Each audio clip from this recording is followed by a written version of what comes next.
பாஜக அரசு தமிழகத்துக்கு வழங்க வேண்டிய நிதியை வழங்காமல் வஞ்சித்து வருகிறது என கேவி தங்கபாலு குற்றம் சாட்டியுள்ளார். மயிலாடுதுறை தொகுதிகள் போட்டியிடும் காங்கிரஸ் வேட்பாளர் ஜமால் முகமது யூனுஸை ஆதரித்து முன்னாள் மத்திய அமைச்சர் கேவி தங்கபாலு வாக்கு சேகரிப்பில் ஈடுபட்டார். இதனைத் தொடர்ந்து செய்தியாளரிடம் பேசிய அவர், பாஜக அரசு தமிழகத்திற்கு வழங்க வேண்டிய நிதியை வழங்காமல் வஞ்சித்து வருகிறது என்றும் குற்றம் சாட்டினார்.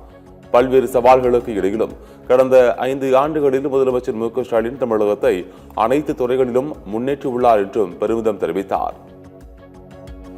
நம்முடைய முதல்வர் பொறுப்பேற்ற பிறகு முதல் ஆண்டிலே முதலமைச்சரிலே முதல்வர் என்று வந்தார். அடுத்து இந்த 5 ஆண்டுகளிலே தமிழ்நாடு சமூக பொருளாதார விளிம்புகளில் 11.9% உயர்த்தி பெற்று இந்தியாவுக்கே வழிகாட்டி மாநிலம் மாறி இருக்கிறது. இது வரலாறு, இது சரித்திரம், இது டேட்டா. இதெல்லாம் இந்த கணக்கீடுகளை பகுத்தாய்வு பார்த்தால் தமிழ்நாடு மற்ற மாநிலங்களை வெஞ்சி இருக்கிற மாநிலமாக, உயர்ந்திருக்கிற மாநிலமாக பார்க்கப்படுகிறது. இதுதான் பார்க்கணும்.